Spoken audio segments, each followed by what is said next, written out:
Dober večer, spoštovane gledalke, cenjeni gledalci. V nocojšnji oddaji Strokovnjak svetuje bomo govorili o trendih v kadrovanju.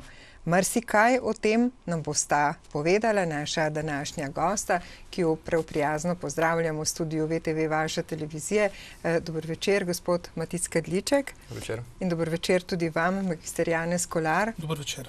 Pa če mogoče, gospod Matic Kadliček, ostaneva za trenutek pri vas osebno, ste kadrovski psiholog. Kaj to pomeni recimo za nekoga, ki k vam pride, in kaj to pomeni za vas?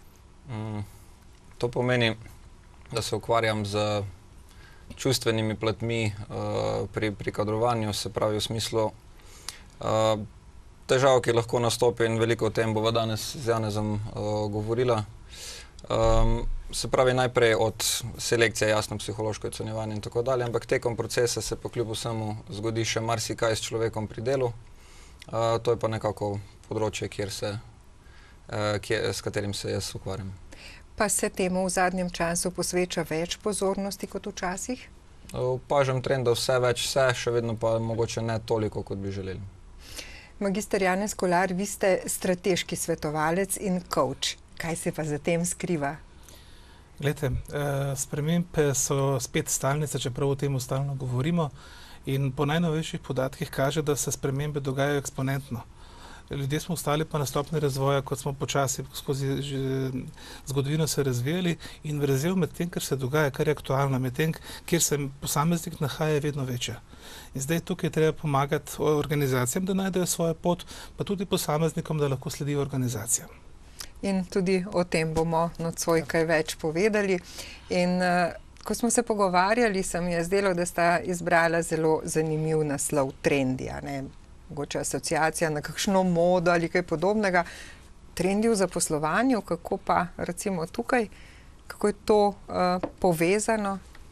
Trende zagotovo imamo marsikje. Eno od njih je jasno tudi to, kdaj se kakšen profil išče, kdaj je kakšna zadeva v porastu, kdaj je v upadu. In enako velja tudi tukaj. Niso v istem obdobju enaka strokovna znanja v ospredju, potem se to zamenja in tako dalje. Se pravi, to je mišljeno kot trendi v tem smislu. Vsekakor pa, kar bo nekako glavna nit danes, je pa trend eksponentnih zahtev po vse hitrejšem pridobivanju znanj in kompetenc, kar bo pa jasno, da vse teže dohajati. Se pravi, v tem oziru lahko pričakujemo neko povečujočo vrzel, ki jo bo treba zapolniti na nek način.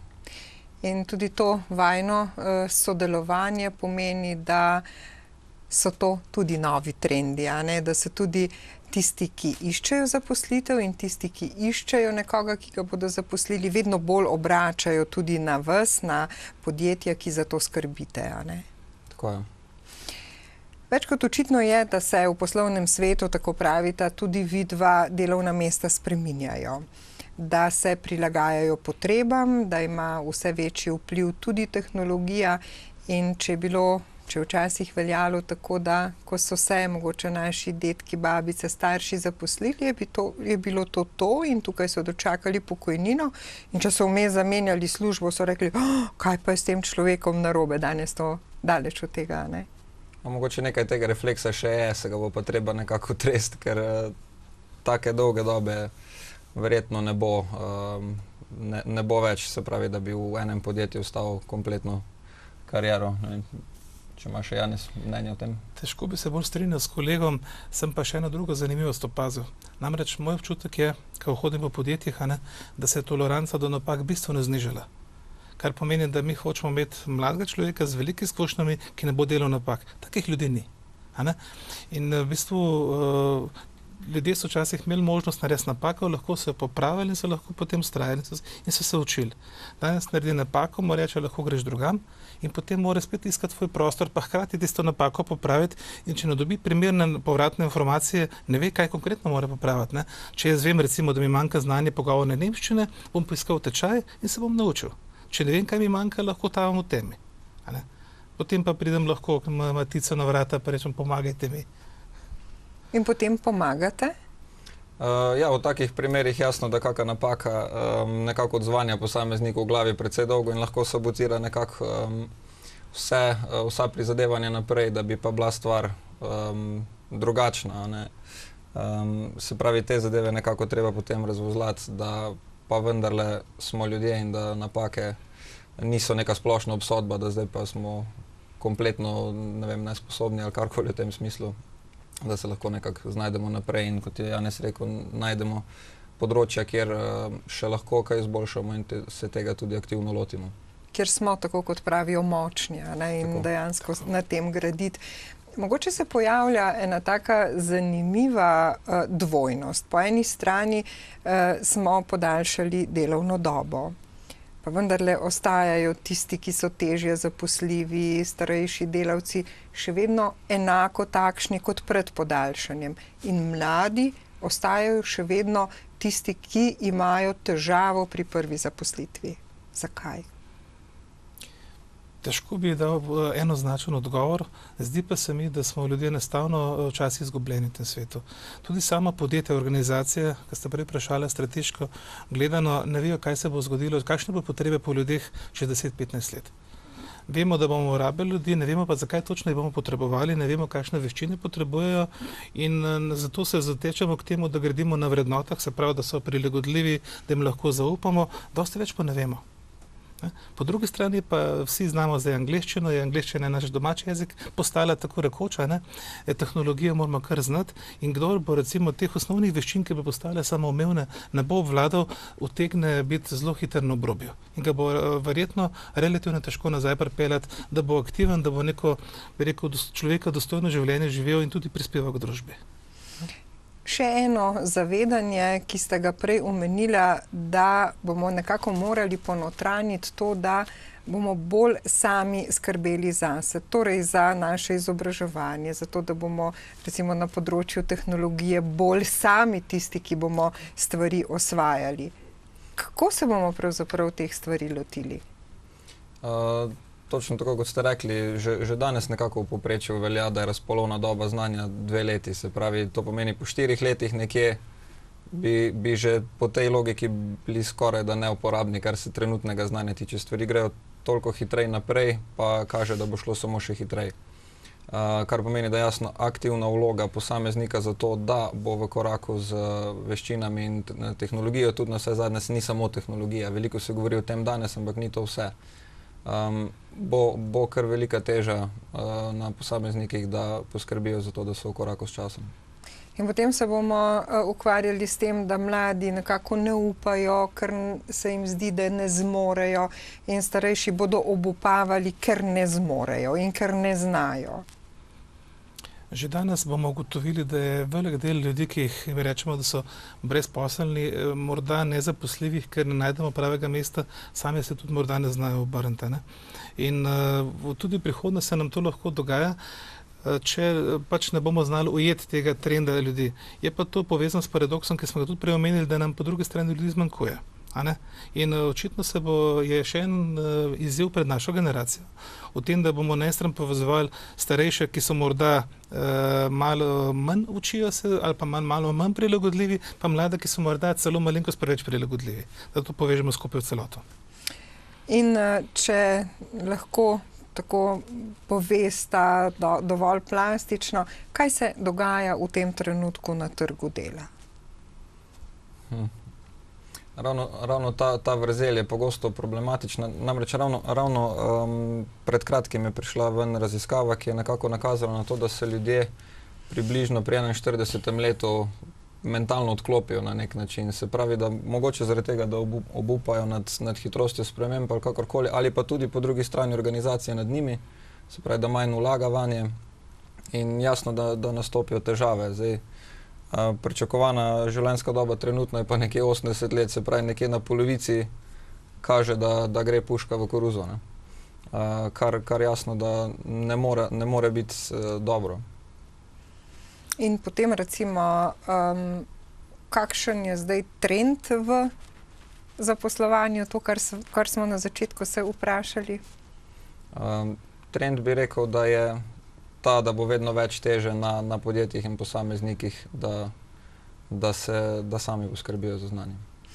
In koliko recimo, kakšno vlogo tukaj igra tehnologija, če seveda govorimo tudi o verjetno tistih srednjih in ne tako zelo velikih, mogoče čisto industrijsko naravnanih podjetjih?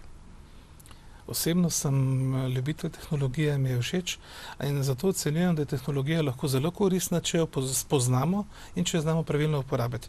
Mislim, da je celo podobno enako pomembno v majhnem ali pa velikem podjetju. V velikem podjetju so najbolj veliko aplikacij, veliko sistemov, ki veliko stanejo in potrebujejo za delovanje veliko ljudi, ki temu strežejo. V majhnem podjetju tega razkošja nimajo in pač so malček bolj, kako se reče, optimizirajo. Če mogoče lahko ubesedite tako s primeri to tehnologijo, o čem govorimo? Kaj je zdaj tista tehnologija, ki prodira? No, poleg komunikacijskih tehnologij, ki jih poznamo in so nam všeč običajno, gre za tehnologijo spremljanja procesov, temu običajno rečemo z potujčeno kratico ERP, se pravi sistem za poslovanje podjetja, ki podpira procese, ki podpira nabavo, prodajo in proizvodnjo oziroma storitve. Potem so tehnologije za delo z ljudmi, tukaj se zelo veliko dogaja, ki pomagajo poiskati ljudi, pomagajo jih nekako s tehnološko, da zbiramo čim več informacij o zaposlenih. To spet pomeni, da imamo možnost izbire kot uporabniki te tehnologije. Mi lahko iščemo napake in pri vsaki napaki žugamo z palico ali pa poskušamo ljudi ujeti tam, kjer so najboljši in da jim pomagamo, da pridejo tja, kjer lahko največ prispevajo k podjetju. Osebno se seveda nagibam k druge možnosti. Kakšne izzive prinaša, ko smo se pogovarjali, ste takole eno kratico napisali HR izziv. Kaj to je, kaj se za tem skriva, pa tudi lahko, ko brskamo, najdemo to, pa mogoče marsikdaj ne vemo, o čem pravzaprav sploh beremo.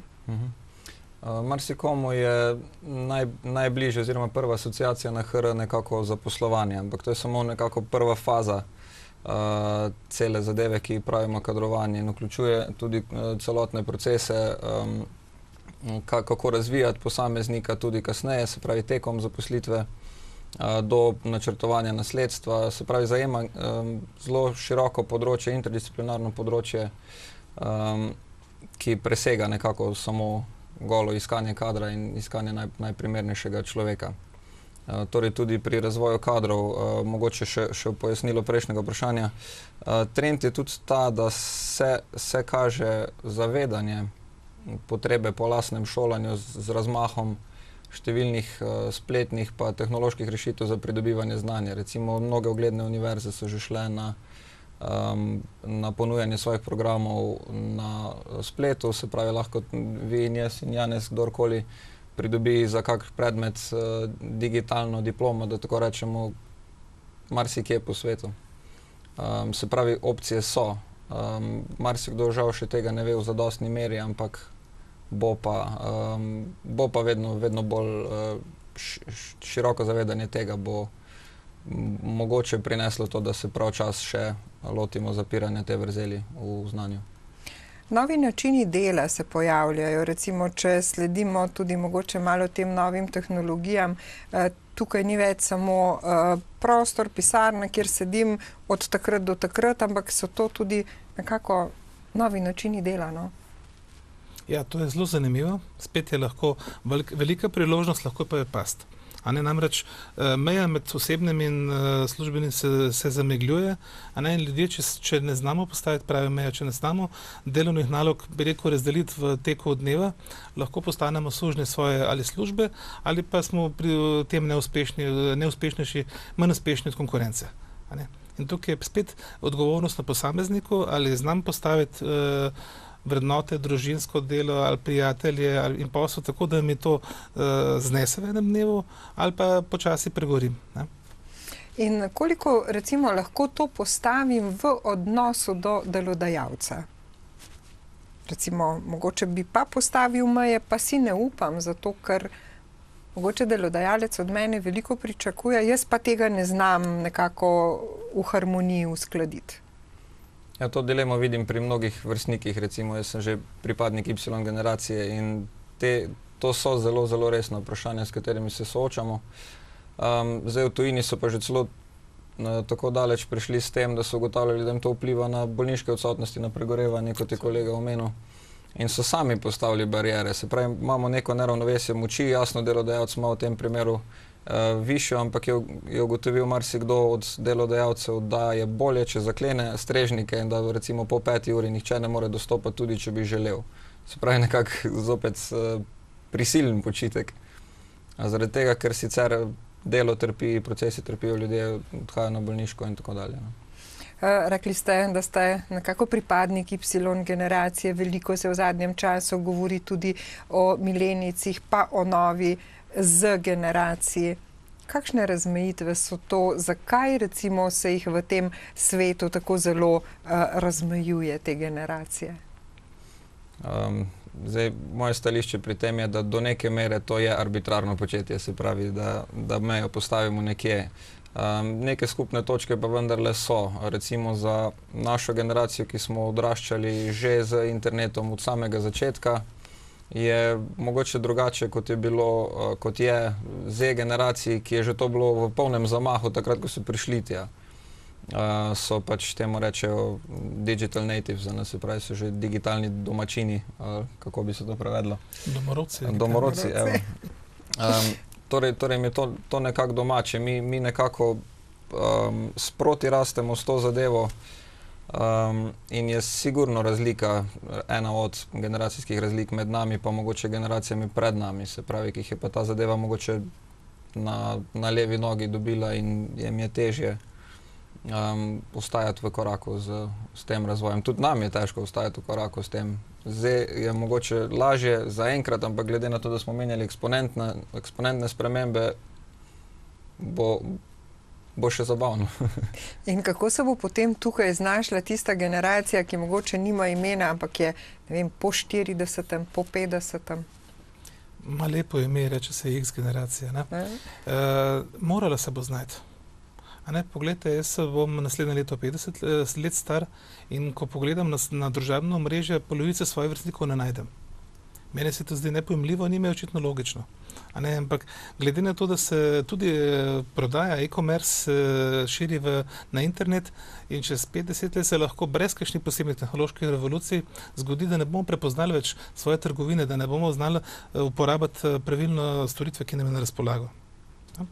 Drugače pa, če dovolite, bi se mogoče malenko zvrnil na prejšnjo vprašanje oziroma odgovor. Vprašala ste, kako bo prišlo do teh sprememb. Odločevalci v podjetjih so večinoma razumni ljudje. In vidijo, da ko je pač leva ali pa desna prevlada, potem, pa ne mislim politike seveda, ampak ko vidimo določene razloge in ko bo v tem primeru, ko bojo mladi ljudje pokazali, kaj hočejo in kaj znajo in ko bojo stali za tem, ko bojo verjeli v svojo, tisto, da bi rekel, zdravo samozavest, bojo podjetja prisluhnili njim. Dokler pa mladih ne opazijo talentov, jih pač ne morejo se z njimi pomagati, ker jih je pravzaprav nemogoče iskati, kot iglo vseeno. Rekli ste, mimogrede prej razpisuje podjetje strokovnjaka, ki je star 30 let in ne bi imel 20 let delovnih izkušenj. To me nekako asociira na to, kar ste rekli. No? Malo jasno, da sem pretiraval, ampak če smo prej rekli, da je že pri 45 nekatere podjetja rečejo, to so pa že starejši zaposleni, potem imamo zelo ozek pas, ki ne bi bil zaposleni produktiven. Mi pa vemo, da se nam ustvarjalnost je brezmejna dela, ne glede na starost, in če starostjo pridobiva človek izkušnje, pa mogoče kakšna veščina pade, je lahko na drugačen način koristen. In ta drugačen način bomo morali zdaj materializirati. O tem govorimo že desetletja, seveda še dlje, ampak vedno smo to pustili za kasneje. In ob vsem tem, kar smo slišali, kar so slišali tudi naše gledalke in gledalci, nas lahko postane zdaj malo strah, ali ne? Odvisno. Kar bi mi mogoče nekaj strahu pri tem delalo, je predvsem podatek, da kar prednjačimo v Evropi, kar se tiče optimizma za prihodnost strani mladih. Se pravi, manjka optimizem za prihodnost pri mladih. Zdaj, predstavljam si, da veliko zveze s tem imajo pogovori doma. Naprimer, zdaj, če starejši pošiljajo taka sporočila mlajšim, jih lahko že v kali zatremo. Se pravi, da nima smisla biti optimističen glede prihodnosti in tako dalje. In potem to nekako postane neka samoizpolnjujoča prerokba, ko pa beseda meso postane, kot rečemo, ne. To bi me skrbelo, samo po sebi pa ne. Opcije enako hitro, kot ta vrzel nastajajo običajno tudi rešitve. Samo najti jih moramo pa uporabiti. Recimo, če ne bi bilo potrebe po oddaljenem izobraževanju, pa izobraževanju prek spleta, ga najbrž ne bi bilo. Ampak je. Ravno zaradi tega, ker je potreba potem. In ponotranjiti in sprejeti bomo morali tisto, kar nekako ves čas poudarjata, torej, da sem sam odgovoren zase, za svoje izobraževanje, za svoj napredek. Oziroma sam lahko kreiram svojo prihodnost bolj kot kdajkoli prej. V negativno ali pa pozitivno smer. Odločitev je vedno moja. Zanimivo se mi je zdelo, v eni prejšnjih oddaj Strokovnjak svetuje, smo prišli do podatka, da kljub brezposelnosti se delodajalci v tem trenutku srečujejo s težavo zaposlovanja določenega profila delavcev. Ja, to opažamo tudi pri nas. Bi pa vsaj nekem obsegu to pripisal tudi temu, da se nekako mogoče obstaja pretirano zanašanje na, če sem pa znal to že vso kariero do zdaj, kaj je zdaj kar naenkrat narobe. Ja, ni postalo narobe kar naenkrat. Dogajalo se je en čas, da je prišlo do tega, da trenutna znanja mogoče marsikateremu delodajalcu ne odgovarjajo. Naprimer, na splošno je znano, da v Sloveniji manjka nekako podjetniške miselnosti. Predvsem v tem smislu, ali pa preprosto v tem smislu, da kakšen učinek bo moje delo imelo. Naprimer, marsikoga lahko vprašaš, kaj dela, pa bo začel naštevati aktivnosti, ki jih počne pri delu. Ampak, če ga vprašaš pa po rezultatih, se pravi, kaj so pa končni rezultati, ki bi jih naj ti prinesel, je pa včasih malo take nerodne tišine. Se pravi, kaj so pa učinki tega, kar ti prenašaš. Se pravi, to je ena miselnost, ki manjka, pa mogoče včasih nerazumevanje za kdo je odgovoren za prinašati svežino, nove ideje in tako dalje. To smo preprosto vsi, ne samo vodstvo. Se pravi, ni dovolj, da rečemo, jaz nisem plačan za to, da razmišljam. Nekako moramo vsi razmišljati. Več glav, več ve, za sodelovanje smo že omenjali. In enostavno nekak prispevek, ki ga ni pravzaprav od vseh, je minus za celotno organizacijo. In če zdaj mogoče to, kar sta povedala, prenesemo v podjetje. To pomeni, da nič ne pride samo od sebe in da ste potem tukaj tudi strokovnjaki, ki verjetno v podjetje pridete in svetujete. Po eni strani vodstvo in po drugi strani podjetju. Torej dejansko strateški svetovalci, coachi, trenerji, pa ne najbrž samo vodstva, tudi zaposlenih.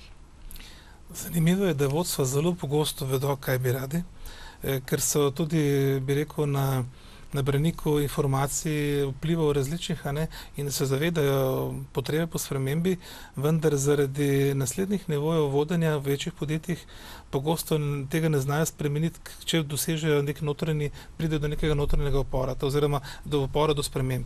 Tako da je v bistvu zelo pomembno za nas, da pomagamo vodstvu to besediti oziroma, bi rekel, osmisliti to strategijo oziroma korake, potem pa dejansko dobesedno naučiti na naslednje nivoje in ponotraniti nov način dela, ponotraniti cilje in hkrati jih naučiti postavljati cilje svojim sodelavcem in podajati, to je zelo pomembno, pravilno in konstruktivno povratno informacijo.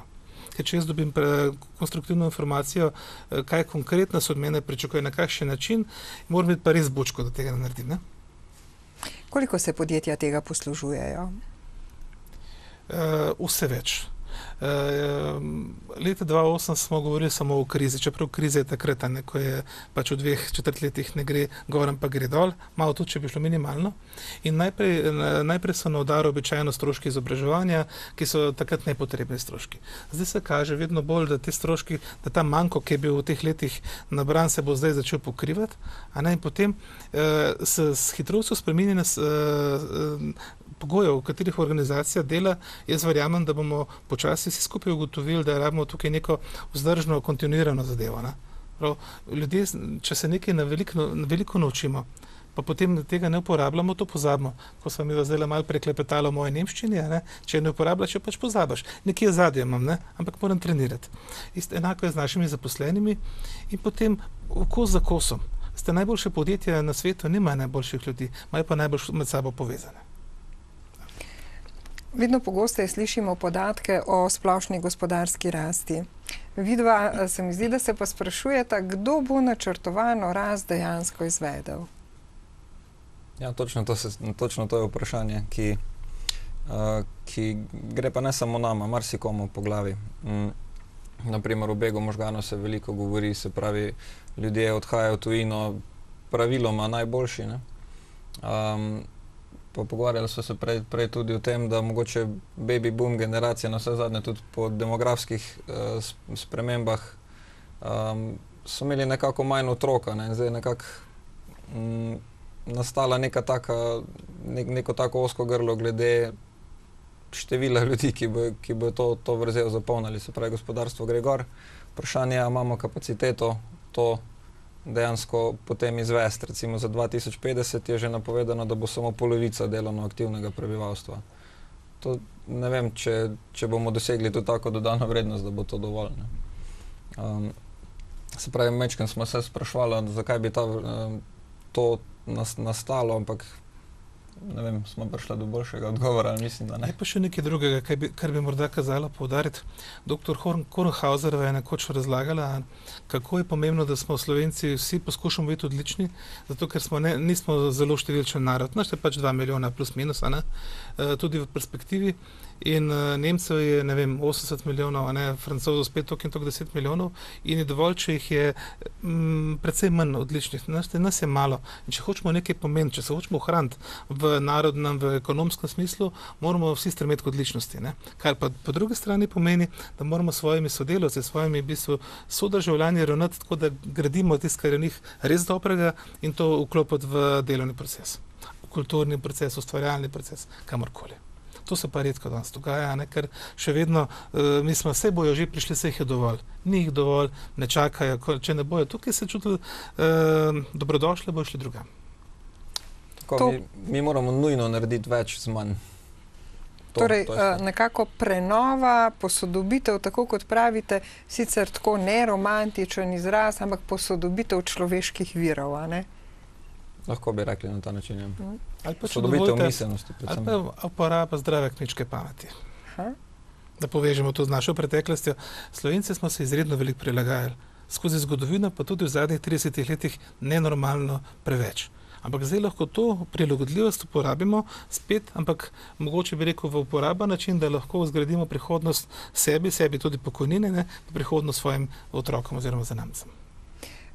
Mogoče kakšen nasvet, kakšna rešitev, recimo, zdi se mi, da veliko razmišljata, veliko ogromno vesta in da je tukaj zadaj se potem pojavljajo tudi nekako rešitve, vsaj smeri v rešitve, no?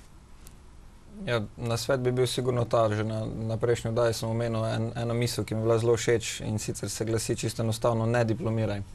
Se pravi, ne bodi nikdar zadovoljen s trenutnim stanjem znanja ali pa veščin, ki jih imaš, ampak da stremimo k stalnem izboljševanju, ker jasno, stvari se okrog nas se spreminjajo, ne bojo čakale na nas, vsekakor pa ne bojo stale pri miru zaradi nas, ker bi nam to ustrezalo. Mogoče pa majčkeno humorno, kar nam pa je enostavno pri tem, je pa pač Slovencem je pa ne biti zadovoljen. Se pravi, tudi lahko to uporabimo zopet v to, da nismo zadovoljni s svojim nivojem znanja, da ga še okrepimo stalno in zopet in znova. Zdaj pa Lao Tse, mislim, da je bil, stari Kitajci so rekli, da se potovanje 1000 kilometrov začne s prvim korakom.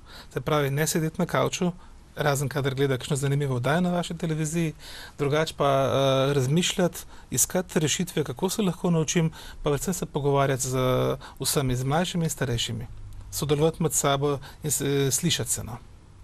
Rekli ste tudi, da nekako razmišljate o ustanovitvi enega konzorcija strokovnjakov, ki bi nekako ta voz, to miselnost potegnili naprej, jo razširili tudi nekako med ostale ljudi. Ta zadeva je na srečo doslej že presegla razmišljanje in je že v teku, smo se povezali ravno zaradi kompleksnosti in širine področje in znanj, ki se za to potrebujejo, v mrežo kadrovskih strokovnjakov, ki lahko naslovimo tudi večje izzive in večje spremembe, da nekako v koraku z ostalimi spremembami v podjetju to zadevo tudi v praksi izpeljemo, tudi z vidika ljudi, ne samo tehnologije. Če eno zaostaja za drugim, uspeha ne more biti. Ne? Kako se takole nasplošno pa ljudje, ki so brez dela, na te stvari odzivajo? Bodi si mladi, bodi si starejši. A vas tudi tisti poiščejo? Tudi tiste najdem, ne sicer po tej poti, ampak kot sobivamo skupaj, tako ali drugače, a ne? In običajno gre za osebno razočaranje. Običajno se Slovenci, verjetno malo tudi zaradi narodnega značaja, obračamo vase, kaj je z mano narobe, kako sem jaz ubogi zaradi tega, ne? Kar pomeni, da jaz odgovornost dam nekam na stran. Vse to pa nisem kriv, jaz sem pač bogi. Ni res. Pač nekaj se je zgodilo, a ne, jaz moram tukaj ukrepati. Ne rabim se boriti z mline na veter, moramo ukrepati. Če pogledamo ustanovitelja tega največje trgovine na svetu, AliExpress, Jack Ma, njega so 7-krat ga niso sprejeli na Harvard. In nam je tukaj ne doživel, ker če bi vsak od nas tokrat nekaj poskušal, kar se res želi, bi zagotovo uspel. Slovenija je v tem smislu dežela priložnosti, ampak mi prehitro odnehamo. Mi mislimo, da moramo pri prvem, drugem poskusu nehati. Če me 25krat skozi vrata vrže, moramo 26 prišel skozi okno noter. To je recept, ko ste rekli. Ne? In to je verjetno tudi nasvet za vse tiste, ki mislijo, da če so mladi in ne zmorejo, ne znajo, tako kot ste rekli, ali za tiste, ki mogoče že leta iščejo službo? Ja, jaz bi z veseljem videl sistematično to, da starejši mentorirajo mlajše. Se pravi, en kup znanja pogosto iz podjetja gre ven, pa pride en kup neizkušenih, pa energičnih in nadebudnih mladih v podjetje, ni pa prenosa znanj in izkušenj. To nekako najbolj pogrešam. Ko ste pa prej omenjali, omenjali strah pred temi spremembami. Spremembe niso problem, kot so se prej z Janezom pogovarjali, to je dejstvo. Ni problem, zdaj samo vprašanje gremo, kot je rekel, skozi vrata, skozi okno, niti nima veze, ampak moramo pa to narediti. Pa smem še nekaj dodati, mogoče bo zanimivo. Zadnje čase se mi dogaja na svetovanjih, na coachingih, vedno bolj pogosto dam en nasvet, ki se vsakomur, ker začutim, da ga potrebujem v tem trenutku, se stoji se z 2 besed. In to tudi za vsakega našega, oziroma vašega gledalca, verjemi vase. To nam tako manjka. Da verjamemo vase, na zdrav način seveda, ampak verjemi vase in zgradi to, kar se da vedno še zboljšati. Ampak verjemi vase. Smo najboljši ta hip. Hvala lepa.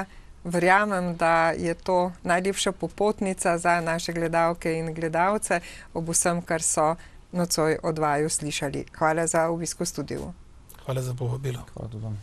Torej, spoštovane gledalke, cenjeni gledalci, verjemimo vase in prijazen večer še naprej.